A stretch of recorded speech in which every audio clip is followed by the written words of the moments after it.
Hi everyone, let's talk practice pads and paper. On the left here, I have my Kelly Creates collection of practice pads, and you have lined, grid, dot, blank, and tracing.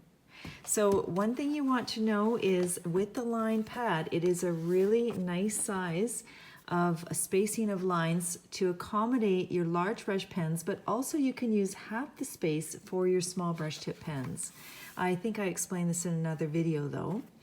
And remember to use both sides of the paper. They have lines or guidelines on both sides.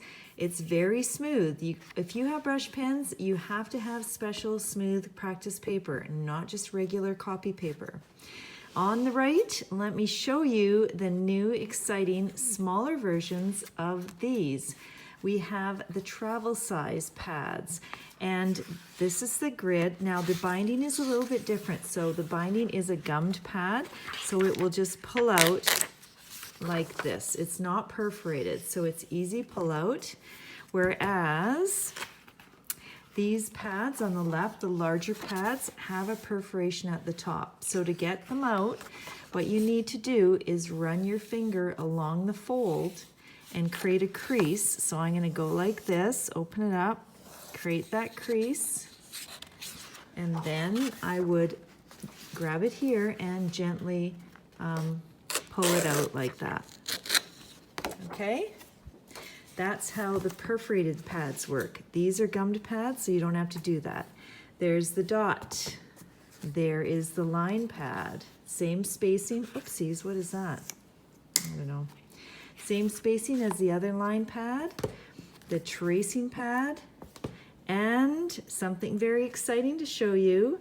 I have the lined black travel pad. So really smooth paper, great for your metallic brush pens, the jewel pens, and the bullet tip pens that I'll show you in another video. And the other pad that's really I'm excited about is a large version of this, but it's blank, and it is black paper that is super smooth, tears out easily because it's gummed at the top. So you can practice with your metallic brush pens, your colored metallic pencils, anything that shows up on black paper.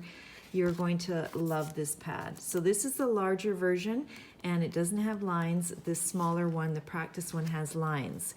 And all I want you to do is remember, when you are using any of your pads, whether it's large or small, I'd like you to take the paper out of the pad first, maybe 1 or 2 sheets so you have a smooth surface, and then you're going to practice with your brush pens on a flat surface of your table, okay?